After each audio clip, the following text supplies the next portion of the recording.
पिछले 1-2 रोज़ से हमने देखा है ईरान ने ज़बरदस्त मुकाबला किया, भरपूर जवाब दिया। कल रात तक भी यही सिचुएशन थी और आज दिन की रोशनी में भी, यानी पहले रात को ये मिज़ाइल फ़ायर होते आपने देखे, आज दिन की रोशनी में भी ये मिज़ाइल फ़ायर हुए हैं। 50 के करीब मिज़ाइल आज भी इसराइल के मुख्तलिफ़ शहरों को टारगेट करते रहे। उनमें तेल अवीव है, उनमें हैफ़ा है, बहुत सारी उनकी तनसीबात हैं जिसमें ऑयल फैसिलिटी को टारगेट किया गया। और आज की जो सबसे बड़ी ख़बर जो अल जज़ीरा की जानिब से सामने आई, उसमें यह बताया गया है कि नेतन्याहू की जो फैमिली रिहाइशगाह है उसको भी टारगेट किया जा रहा है और उसके साथ साथ जो पावर स्टेशंस हैं उनको भी निशाना बनाया जा रहा है ईरान की जानिब से। तो ईरान भी टारगेटेड अपने हमले जो है वो इस टाइम कंटिन्यू किए हुए हैं। लेकिन दूसरी जानिब इसराइल है, उसको चूँकि हिमायत बहुत चारों तरफ से उसको हिमायत हासिल है, तो उसके हमलों में भी ज़्यादा शिद्दत नज़र आ रही है। और हमने देखा कि जोहरी तनसीबात के बाद अब ऑयल की तनसीबात जो हैं वो रेडार पे हैं। और उसके अलावा हमने देखा कि जो मुक़द्दस मकामात हैं उनको निशाना बनाने के बिल्कुल करीब करीब मामला लग रहा है, क्योंकि वहाँ से जो फुटेजेस मौसूल हो रही हैं मज़ारात के करीब करीब में धुएँ उठते दिखाई दे रहे हैं, इस किस्म के हमले हो रहे हैं। फिर वाटर पाइपलाइंस जो हैं, यानी चुन चुन के टारगेटेड हमले जो हैं वो इसराइल की जानिब से भी जारी हैं। लेकिन इसमें जो आज के दिन की यूनिक चीज़ नज़र आई है वो ये कि कुछ कार बम धमाके जो हैं वो हुए हैं बैक टू बैक, एक के बाद दूसरा, दूसरे के बाद तीसरा। आपको याद होगा कुछ अर्सा पहले इसी तरह कुछ पेजर्स जो थे, यानी मोबाइल फ़ोन्स टाइप के जो पेजर होते हैं, वो फटने लग गए थे कुछ जगहों पे जो इसराइल के टारगेट पे थे और वहाँ पे धमाके होने शुरू हो गए। इसी तरह अब चूँकि ये बात तो अब किसी से ढकी छुपी है नहीं, या इसके ऊपर बहुत ज़्यादा लोग अब बिलीव कर रहे हैं कि ईरान के अंदर से सहूलतकारी हुई है। इसराइल के जासूस ईरान के मुख्तलिफ इलाकों में इस टाइम फैले हुए हैं और वो कार्रवाइयाँ कर रहे हैं। तो वहाँ के जो लोकल कोलैबोरेटर्स हैं वो भी इसमें इन्वॉल्व हैं। तो ये धमाके जो इस टाइम होना शुरू हुए, मिसाइल तो चलो इसराइल फायर कर पा रहा है, लेकिन जो यहाँ पे कार में नस्ब किए गए धमाके हो रहे हैं या बॉम्ब फट रहे हैं, उसकी वजह से भी नुकसान हो रहा है। तो इस टाइम हम देख पा रहे हैं जो विजुअल्स मौसूल हो रहे हैं कि तेहरान में अच्छा खासा नुकसान पहुंचाया गया है। और जो सबसे वर्स्ट इस टाइम सिचुएशन है वो इस लिहाज से भी है कि तेहरान के जो लोग हैं वो नकल मकानी कर रहे हैं और बड़ी तादाद में वहाँ से निकल के जाना शुरू हो गए, क्योंकि बहुत सख्त वार्निंग्स जो हैं वो दी जा रही हैं इसराइल की जानिब से। और उन्होंने बाकायदा फ़ारसी ज़बान में अपने जो ऑफिशियल उनके ट्विटर हैंडल्स हैं उनके ज़रिए इंतबाही मैसेजेस जारी करना शुरू कर दिए हैं कि ईरान के वो तमाम लोग जो किसी भी तरह से असला साज फैक्ट्री के करीब या जौहरी तनसीबात के आसपास हैं वो जगह अपनी खाली कर दें और वहाँ से निकल जाएं अनटिल अनलेस उन्हें दोबारा वापसी की कॉल ना दी जाए, यानी दोबारा कॉल तक वो ये इलाके खाली कर दें, बसूरत दीगर जानी नुकसान होने का खदशा है। तो ये वार्निंग्स जो है वो जारी की जा रही हैं। बदले में ईरान की जानिब से भी ऐसी ही वार्निंग जारी की गई कि जनाब इसराइल के जो शहरी हैं वो अगर अपने आप को महफूज रखना चाहते हैं तो वो इसराइल से ही निकल जाएं, क्योंकि हम पूरे इसराइल को टारगेट करेंगे। तो ये इस टाइम की सिचुएशन है। मुकाबला बिल्कुल ईरान जो है वो उस स्टेज पे जाके कर रहा है जहाँ पे लोगों ने सोचा भी नहीं था। अब इस सारी सूरत हाल में जहाँ इसराइल का अपना जानी नुकसान भी हो रहा है, माली नुकसान भी हो रहा है, तो वो हमेशा की तरह रिवायती तौर पे वही कार्ड प्ले करने वाला है जिसे कहते हैं विक्टिम कार्ड।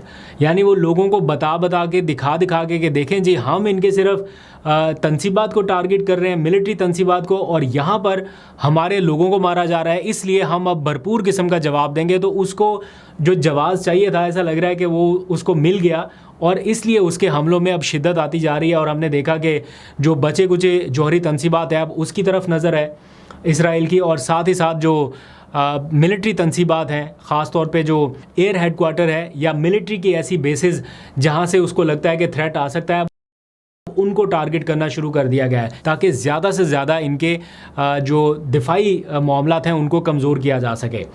अच्छा जी, अब आ जाइए ज़रा ट्रम्प की तरफ कि डोनाल्ड ट्रम्प जो है वो इस सारे मामले में इधर भी फ़ोन कर रहे हैं, उधर भी फ़ोन कर रहे हैं। उनकी आखिरी जो इस टाइम कोशिश होगी कि हम किसी तरह से ईरान को कायल करने में कामयाब हो जाएं कि ये इसराइल के साथ डील करे। पहले वो कह रहे थे कि हमारे साथ डील करे, अब वो कह रहे हैं कि इसराइल के साथ डील करनी पड़ेगी ईरान को, यानी मजबूर किया जा रहा है एक तो आप हमले कर रहे हैं, एक आप निशाना बना रहे हैं और फिर आप मजबूर भी कर रहे हैं कि आपको डील करनी पड़ेगी। अगर कोई अपने दिफा में जोहरी हथियार बनाना चाहता है, वही हथियार जो आपके पास भी मौजूद हैं, आप अपने दिफा में बना चुके हैं, आप अपने दिफा में इस्तेमाल कर रहे हैं, वो कोई दूसरा फरीक क्यों नहीं कर सकता, जबकि वो मुतासरा फरीक भी है। तो ये इस टाइम का सारा माहौल है। खैर देखते हैं इसमें आज रात क्या सरप्राइजेज आते हैं, सुबह आपको वो भी अपडेट करूंगा। अभी आ जाइए ज़रा इंटरनल पॉलिटिक्स के हवाले से। आपको पता है इमरान खान की रिहाई के हवाले से तहरीक जो है वो आहिस्ता आहिस्ता मोमेंटम पकड़ रही है, थोड़ा आगे बढ़ रही है। लेकिन इस टाइम चूँकि ये कशीदगी का एक सिनेरियो आ गया तो थोड़ी सी लोगों की अटेंशन जो है वो डाइवर्ट हुई, लेकिन फिर भी कोशिश जारी है। हमने देखा कि पेशावर में एक बड़ी ज़बरदस्त रैली हुई 12 जून को। उसके बाद कल एक दिन के नोटिस पर एक जलसा भी हुआ, बहुत बड़ी तादाद में या बड़े पैमाने पर जलसा नहीं था, लेकिन एक दिन के नोटिस पे होने वाला ये एक अच्छा पावर शो था। इसमें अली अमीन गंडापुर आए मेहमान ख़ुसूसी और उन्होंने रिवायती जो बातें थी वो सारी दोहराई और फिर उन्होंने एक अहम ऐलान किया कि 22 जून को यानी आने वाले इतवार को मुल्क भर में हर तहसील में, हर ज़िले में इमरान खान की रिहाई के लिए एहतजाजी मुजाहरे होंगे। क्या ये उस तहरीक की एक कड़ी है जो इमरान खान शुरू करने वाले हैं कि जनाब मैं पूरे मुल्क में इस मूवमेंट को लेके जाने वाला हूँ? तो क्या ये प्रैक्टिस उसकी तैयारी कराने का काम शुरू कर दिया गया कि जनाब अमली तौर पे पूरे मुल्क में मुजाहरे करने से पहले ये छोटी छोटी डेमॉन्स्ट्रेशन जो है ये लॉन्च की जाए? तो अब देखते हैं कि इसमें जो पीटीआई के मुकामी ओहदेदारान हैं या तंजीमी ओहदेदारान हैं, इनका बड़ा किरदार रहेगा कि ये अपने मुकामी लोगों को किस हद तक एक्टिवेट कर पाते हैं और 22 जून को कैसा पावर शो पूरे मुल्क में होता है। अच्छा, इसके साथ अभी आज कराची में एक रैली थी, release Imran Khan rally. Obviously Karachi में मुतादिद रैलियां हम देखते आ रहे हैं कि कभी कोई एमएनए, कोई एमपीए या अलीम आदिल शेख या उनकी टीम में से कुछ ना कुछ एक्टिविटी वहाँ पे लगी रहती है। आज भी ऐसी एक रैली थी और फिर अभी पता चला थोड़ी देर पहले कि फ़हीम खान जो पीटीआई के एमएनए हैं उनको अरेस्ट किया गया। मुझे नहीं पता अभी उनको रिलीज़ कर दिया गया या नहीं। एज़ इफ़ नाउ जब मैं आपसे बात कर रहा हूँ, आपसे थोड़ी देर पहले की ये अपडेट थी कि रैली निकालने की कोशिश में वो और उनके साथियों को गिरफ़्तार किया गया। कल इमरान खान का एक अहम केस जो है वो भी ज़ेर समात आएगा। अहम तो नहीं इतना रहा जितना हम समझते थे कि ये बड़ा अहम है, लेकिन चूँकि इसमें जज साहब ऐसे हैं उसकी वजह से लग रहा है कि शायद कुछ इसमें रिमार्क्स या कोई फ़ैसला ऐसा आए। केस है तौहीन अदालत का और इमरान खान से जेल में मुलाकात ना कराए जाने पर उनके जो वकील है नियाज़ुल्लाह नियाज़ी, उन्होंने तौहीन अदालत की दरख्वास्त दायर की थी। अब वो फाइनली फ़िक्स हुई है और इसको जो जज साहब सुनने वाले हैं ये एडिशनल जज साहब नहीं है या जो 26वीं तरमीम वाले जज साहब नहीं हैं, जस्टिस अरबाब मोहम्मद ताहिर साहब जो हैं वो इस केस को सुनने वाले हैं और देखते हैं कि वो इसमें क्या ऑर्डर पास करते हैं। काफ़ी स्ट्रिक्ट उनके ऑर्डर्स रहे हैं, पहले भी हमने देखा। इस बार वो कुछ ऐसा फ़ैसला दे पाएंगे कि क्यों मुलाकातें नहीं हो पा रही, क्यों रोका जा रहा है, क्यों पुलिस के नाके लगाए जाते हैं, क्या इसके ऊपर कोई जवाब तलबी होगी? लेट्स सी, सुबह इसकी समाअत होगी तो आपको अपडेट करेंगे। मीनवाइल पाकिस्तान तहरीक इंसाफ ने एक वाइट पेपर भी जारी कर दिया है।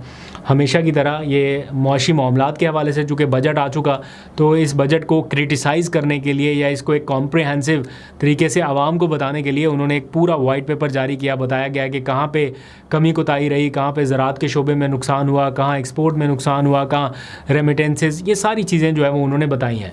यहाँ पे आपको मैं वैसे पेज दिखा देता हूँ। इन केस अगर आप चाहें कि इसको डिटेल आप देखना चाहते हैं या पूरी डिटेल देखना चाहते हैं तो साइड पे बार कोड आपको नज़र आ रहा होगा, इसको आप स्कैन भी कर सकते हैं और आपके पास पूरी रिपोर्ट आ जाएगी।